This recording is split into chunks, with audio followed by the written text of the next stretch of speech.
Now, Kenya is yet to start commercial oil production. The country is therefore forced to spend close to 1 trillion shillings in foreign currencies to import the commodity. This has caused a major erosion of foreign currency position in the country. Our senior reporter, Regina Manyara, engages Joseph Karanja, the chair of Kenya Independent Petroleum Distributors Association, on the impact of the shilling depreciation on fuel prices. Months preceding the implementation of the government-to-government oil deal with the United Arab Emirates and Saudi Arabia, a move aimed at easing dollar demand and lowering the cost of the commodity, the country was experiencing a dollar shortage. Our fuel companies will now be paying for fuel in Kenya shillings. They do not have to look for dollars every month. And secondly, we, through the central bank, we are having conversations to reinstate the interbank exchange market that has since not worked. In April 2023, the Central Bank of Kenya introduced a new code of practice for foreign exchange market, barring banks from engaging in trading practices, quoting prices, or making transactions with the intention of manipulating price movements or disrupting the functioning of the market. However, despite all these measures, the Kenya shilling continues to lose ground against major global currencies. Even if you go to Uganda here, we were changing with about 32 shillings per Kenyan shilling. But now it is about 23 or 24. The Kenyan unit is trading at an all-time high of 147 to the greenback, eroding Kenya's purchasing power parity. Government negotiated with the supplier from the UAE that this one will not pay, will pay after 6 months. But when he receives it, now he won't release these products to the others before they pay, 5 days.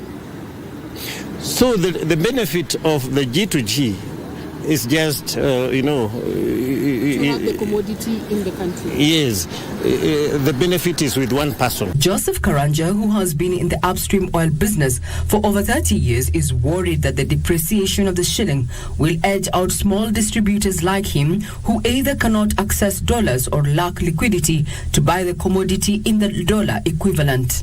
Those so many people who are on the verge of closing their businesses, just ask somebody, why aren't you taking a product from? I don't have money. So at what point did you start losing money? He now wants the government to ditch the government-to-government deal for the open tender system, which he argues will lower the cost of fuel for all players, including consumers, through competition. Everybody will come with whatever will favor him so that he may, lower prices. Unlike the open tender system that leaves a room for several players, the foreign oil companies, suppliers of the fuel on credit, nominate a local OMC who is licensed and must have demonstrated the ability to import fuel on behalf of the sector through the open tender system. The producers there are coming out and looking for where to sell their product. And because they are coming, you negotiate with them. You tell them, yes, we have space here, but give us the best price.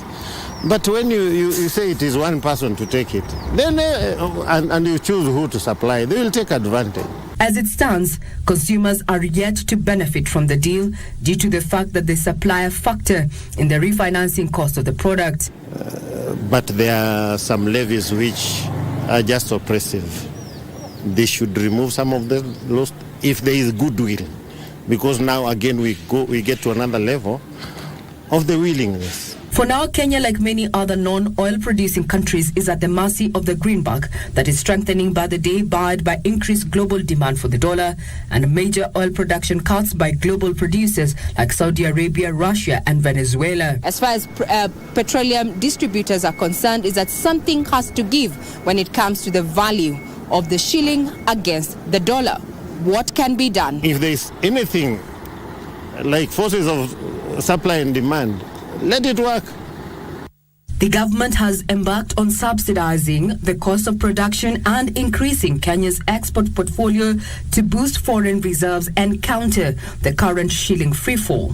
I'm Regina Manyara. I hand you over to Carol Njenga, who has more details on interventions made to make fuel more affordable for Wanjiko.